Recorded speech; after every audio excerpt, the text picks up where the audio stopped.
Welcome back to Cooking and Kids and to our neighborhood.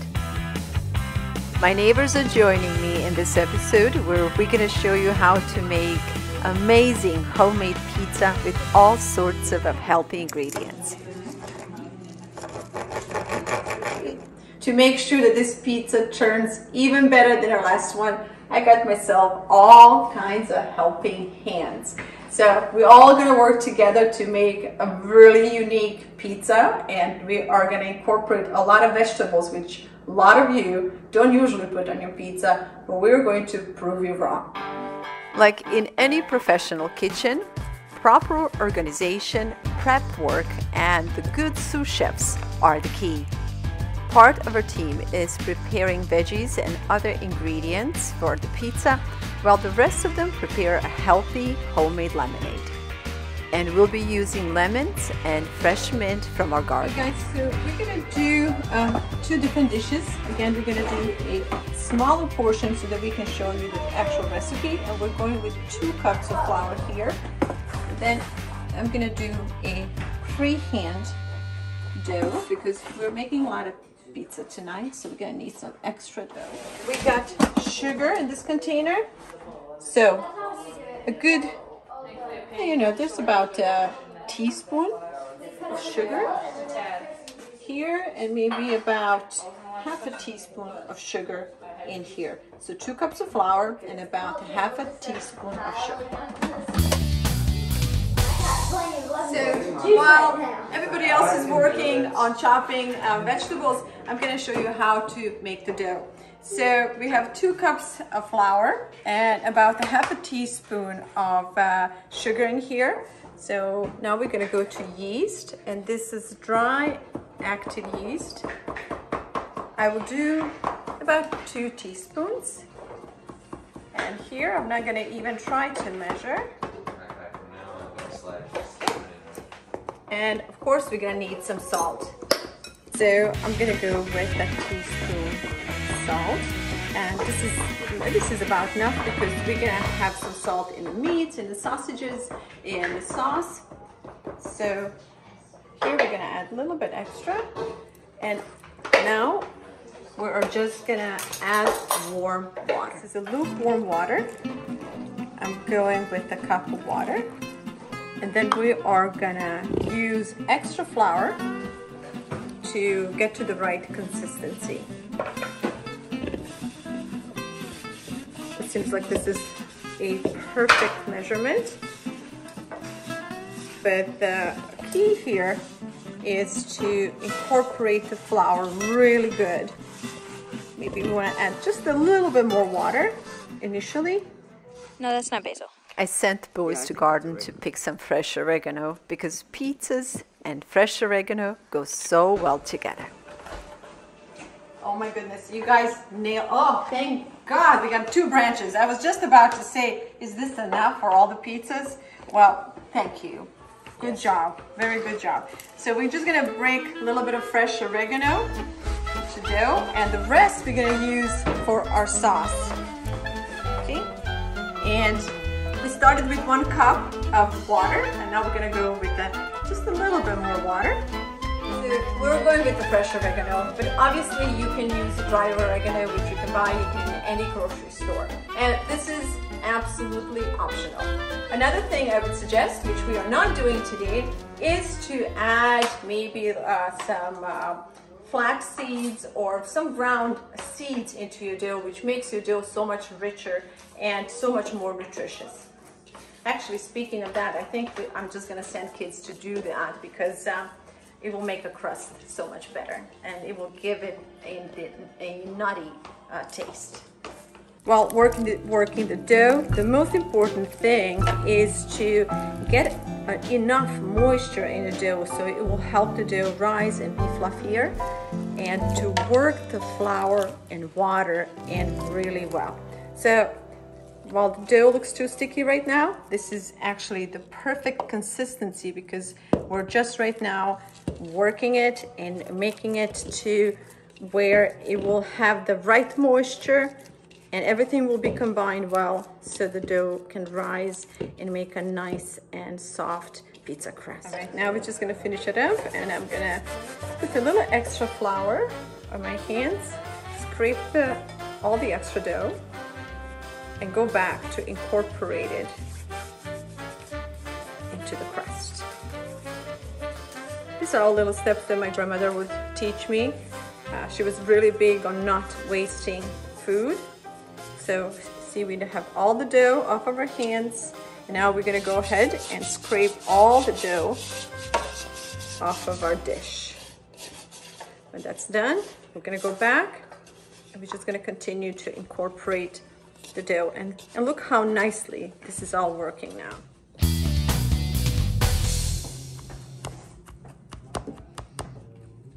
This one is done. A little bit of olive oil so it doesn't form a crust. We let this one sit and rise, and then I'm gonna finish up the other dough. I'll set this one on a warm stove to rise while we work on the next one. A little bit more adventurous with this crust because we will put some of the ground nuts. And Allie here, okay, she's just got them ready for me, so we'll go ahead and put them in, and we're gonna see which crust is actually better. We got some chia seeds here and some flax seeds. Second batch of dough is coming together nicely, so now we can focus on making our sauce.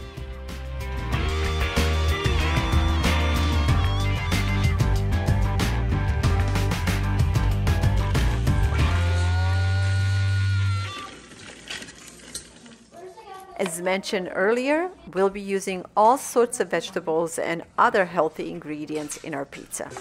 With these many helping hands around me, I wouldn't mind running a restaurant. When made right, pizza too can be considered as a healthy food. I pre-cooked some Italian sausages yesterday, and today I'm just gonna warm them up and make sure that pieces are small enough.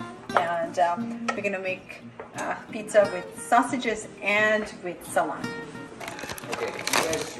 Okay, so instead of using pepperoni, I'm gonna go with these dry salami. We're gonna see how they taste.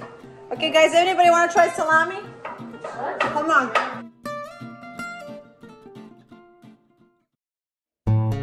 But besides preparing a healthy meal, the best part of cooking together is actually being together. And the whole reason of Cooking and Kids and us producing this family program is to remind you how important it is to spend quality family time with your family and also a quality time with your friends and your neighbors.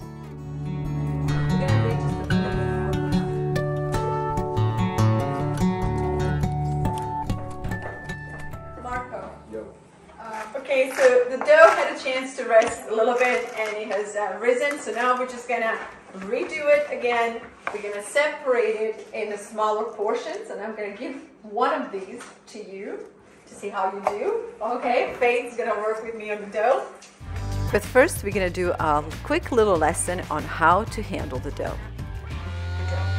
So, if you practice this enough, see, these fingers are bringing in, this hand is kind of bringing in, and then you use this part to do this. When you practice enough, you can do this like this, and just goes really quickly. You can move the dough around the table to pick up the flour, and when you churn it, Oh my god. it looks perfect. That's awesome. Okay, so who wants to try? Actually, I'm gonna have everyone try it because it's one thing to look at how somebody else does it, but it's a whole different thing to try it on your own. When I was a kid, I would stand next to my grandma and beg her to let me touch the dough and work with her. And every so often she would. And I understand now how important it is to encourage kids to do it. All right, everybody got a chance to try to work with the dough, and now we're just gonna split our dough into a few different sections because we'll bake a few pizzas. So we'll go ahead with 4 different pieces, and you see how nice the bubbles are in the dough already. Even though we worked the dough, everybody practiced on it, still the dough retained its nice bubbles, and it looks very nice and dark because of seeds. I'm gonna work these and then let them rest while I focus on our second batch. The one that we have pre-measured. It looks beautiful, as you can see. And if you come close and pay attention to the sound, it sounds like a swollen belly. And swollen belly sound is what you want when it comes to dough. It's looking good, a lot of bubbles. And when I'm done with this, I'm gonna move on and do this dough. I'm gonna let this dough rest once again while I work on this one. And this time I'm not putting any oil, but I will put it in a warm oven. This one is looking really good. It's so smooth, almost silky smooth. You met part of our team, but we are not all here. Grace just came back from work. Grace, tell us where you were and what were you doing? Oh, I take people out on horseback rides. It's a lot of fun. We go through a big old ranch and climb all the way up and down some mountains and look at all these baby horses. It's a lot of fun. Very rewarding. Well, she's just been working hard, so I'm hoping her appetite is good. Yep. And considering that you were not here to do most of the preparations, maybe you and Michaela, we're waiting for Michaela to show up. Maybe you and Michaela can be judges and let us know which pizza is better, because we're making 2 different pizzas. Okay guys, for those of you who are at home, if you know how to do this, good for you, right? Our dough is not loose enough for us to do that, so we're just gonna stretch it this way. And you will see as we work, the pieces that sat longer will be so much easier to work with, okay? So the first one will be the toughest, but we gotta get the dinner rolling. And the way you stretch the dough, now here's a little tip. You go from middle and then you go out. Instead of just going like back and forth, you go from middle and you go out. That works the best. Thin the middle, then you go out. Thin it, go out. And then you will turn it like this and do the same thing. For all of you Italians out there who are watching us and thinking, my goodness, they don't know what they're doing. We're not the best, we're not experts, but you know, it's a homemade pizza, and the whole point behind this is to do it together with your kids. It's homemade with healthy ingredients, and you can have fun with your kids and friends doing it. So forgive us for not doing it the Italian way. One of the reasons why I'm so passionate about teaching kids about nutritious food and teaching them cooking skills is because the childhood obesity in America tripled since 1970. As of 2023, 1 in 5 children in the US are obese. But the good news is that should we choose, we can change all of this within 1 generation. Here comes Miss Allie. Miss Allie, show them how it's done, baby. Come on, Miss Allie. From the middle out. There she goes. That's right, girl. She's gonna own the best bakery in America one day. So. Beautiful. I think Kai is ready to give her a shot. He's moving, he's impatient. He's like, I got the moves, I got the energy, I'm ready to go. Okay. Show him show some love to that dough. Give it a nice massage. Yeah.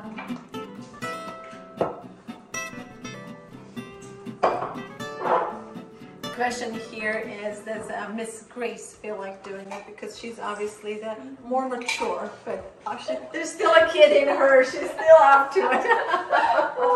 All right, let's not miss her fun. Come on. Okay, let's see. Oh, nice and smooth. Let's get you some more space. Her black shirt is full of flour. I just gave her a nice big hug. She fits in with the thing. Yes. He's gotta match the surroundings. Very good. Okay, it's not hard, right? So there's really no excuse for all of you kids at home not to give her a shot. You saw how easy this was to make a dough? This is super easy to handle, and we'll let this dough rest just a little bit because if we come back to it in maybe 5 minutes, you're gonna see how easily we'll be able to stretch it to a much thinner consistency. So we'll just let it rest and then we'll move to the next one. And now we have a Miss Faith. Let's see how Miss Faith handles it. Big applause for Miss Faith, please.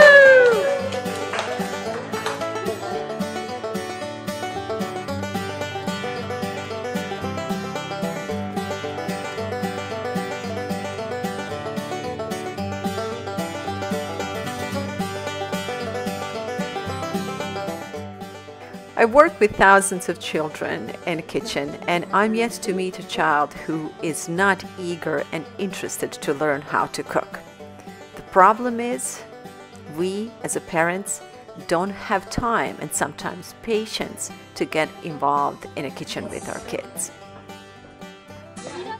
Parents want the best for their kids, and often they invest enormous amount of time and money into their children's education and their sports. And that's absolutely great. But what we forget to do is to teach them importance of learning how to nurture their own lives and how to nurture lives of their children tomorrow. Cooking is so important. Gardening, cooking, living naturally, and understanding the nutrients and what it takes to keep a healthy life going is crucial and one of the most important things that we need to teach our kids these days. And pepperoni together. We got One of them 6 should have. pizzas, so we could probably Combine. some with both, some with singles, and Okay. Put the meat on. Assemble some salami. maybe 2 with mixed, 2 with sausage and 2 with salami, since there's 6 pizzas. Okay, we can do that. That sounds like it's okay. Evened out. So I'll do a sample of one, and then you guys can see what we can do with the rest. Kai, Yes? would you please get us sausages from a stove? Sausages. I'm gonna make sure That that looks good. already, doesn't it? It does. Onions. Yeah, let's do onions. Let's make it pretty so it looks appetizing and inviting. Okay, that's enough sausage because we have 6. We want to make sure that we split and divide what we have among all of them. Today is particularly cold day, and on the cold days, dough takes longer. So, but we are getting there. But luckily, no one was in a rush, and this was way too much fun. This is not normally how I would do pizza, how I would stretch it, but you know, ultimately, it doesn't matter how you do it. The important thing is that you do it. If you start cooking at home and you start using natural ingredients, then you start spending more time at home with your family, reconnecting, and just creating memories. So, is the pizza perfect or not? That's kind of irrelevant.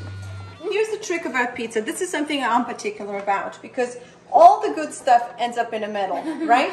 And I love every bite to be a good bite, meaning that it's like good to the ends. So let's put some mushrooms. So when you take a bite of this pizza, you just, you get all these wonderful vegetables. Okay, a little bit more pepperoni, just to remind you that there's a meat down under. A little bit more cheese. Okay. And then we want to do a little bit of black pepper. Alright, I'll get Okay. Sprinkle some black pepper. Some fresh garlic. Who's doing garlic? I just did. You just did garlic on here? Awesome. Instead of going like this, yeah. go like this. Okay, very small. And you keep, there you go. This way you can distribute it evenly. And of course, we're gonna top all this off with some extra virgin olive oil. Now you know what we need to do. You have a second one there. Let's get them rolling. Thank you, Grace. Yep. Okay, here goes the first one. All right, good roasting, baby. This is fun. Okay, we are opening restaurant. Okay, so there are only 5 more to go. Miss Michaela. She's in the work. Grace and Mickey work work together. It's the same company, and they just came back, and they're going to be our judges tonight. I need to have a quick serious talk with all the parents who are watching this program. I feel that it's important to bring to everyone's attention reports from a study done from 1999 to 2020, which reports that rates of colon and rectal cancer among children of 10 to 14 years grew 500%. It's also suggesting 333% among teens between 15 and 19 years of age, and roughly around 185 among young adults ages 20 to 24. Besides colon cancer, there are so many other diseases which are directly linked to poor nutrition. As a country, we have done some incredible things, and I have to believe that in the next decade, we're going to make drastic changes in the food industry. But the changes have to start at home, because we cannot rely on the government or large food corporations to care for our kids more than we do. Our kids and their well-being is our responsibility. And I can't stress enough how important it is for parents out there to realign their priorities and to start taking actions. Our family did. This year, we're taking out part of our backyard lawn to expand our garden. We can complain all we want about the food quality in America. Not much will change until we take the matters in our own hands. If we want to eat healthier and if we want our kids to have better quality foods, we have to be part of the solution. Just imagine if all of us who have some land around our homes will start gardening, we'll be able to produce enough food, not just for our families, but also for people in our neighborhood. As you can see, just a few weeks ago, we broke the ground in our backyard, and we are already harvesting our first fresh organic food from it. Our grocery list is getting smaller and smaller because we now create the menu around foods growing in our garden. We are producing our own eggs and are fermenting, pickling, and preserving our own fruits and vegetables. Our consumption of refined sugars has reduced drastically because we now have bees who provide us with delicious honey. Almost 100% of our bee colonies come from local bee removing companies. So this way, we rescue the bees, we provide them with shelter and care in exchange for a little bit of their honey. Unlike most beekeepers, we don't harvest honey to sell. Instead, we harvest only a small portion, just enough for our family, and we let the bees feed on the rest of the honey and pollen. During the summer, we rely on our own fresh, organic, homegrown fruits. And whenever we have extra, we will preserve them or dry them for winter. We also grow a lot of our own grapes, which you can use to make your own raisins or juices or preserves. Among many other fruit trees, we also have fig and apple tree, which we absolutely love because it's so abundant, and every year we have amazing figs and apples. I firmly believe that producing our own food is a way to the future. And with that in mind, my charity called VLADA'S Seeds of Life each year donates thousands and thousands of free fruit and vegetable seed packages to public libraries. With our project called Little Sprouts, we're trying to encourage communities to start gardening again, to spend more time outside in nature, connecting with their family and friends. Our children are such a precious gift, and we should make sure that we invest only the best into their future. Use every grain of food because Earth goes through so much to produce it for us. You know, we should respect it. All right, are you ready for the next one? Yeah! Let's do it. Here we go. I'll take this one, put it to roast.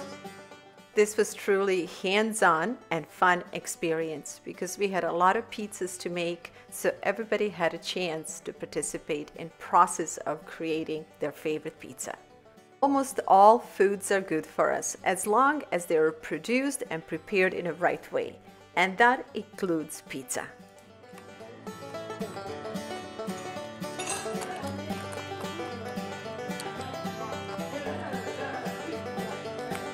Okay, let's see how the first pizza came out. So go for it, guys. And so let's see what we need to improve. Oh, that's good.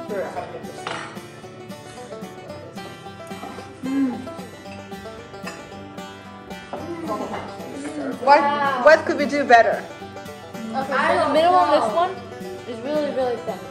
Very, very thin. A Okay. bit too thin, in my opinion. Okay, very good. However, the flavors are incredible. Beautiful flavors are Perfect. We must. Perfect. Spray on the bottom. White. Yes. Yes. So we've been trying pizza already, and the first two turned out pretty good, but we're hoping that the rest will be even better because these had chance to rise, and sure enough, look at this. This is looking really good. Nice juices, nice and crispy. I'm gonna leave it just in for just a little bit more. With our last pizzas out, we had a couple of more judges on the way. Okay, honey, grab a plate, or girls, and if somebody got back a clean plate, Kids may be easily pleased, so we better wait to see what grown-ups have to say about it. There's that one. it's really good. Let's try it. Just smell it. But I didn't pour the dressing on yet because people would want to. Some people want the more dressing rather than less, or less dressing rather than more. So. There you go. It looks like we passed, so now we can start talking about that restaurant. But until then, I want to say thank you to my amazing team. You guys did so well. To our viewers, thank you so much for watching this program and for spending time with us. We'll see you soon again, and until then, don't forget to take good care of yourself and those around you.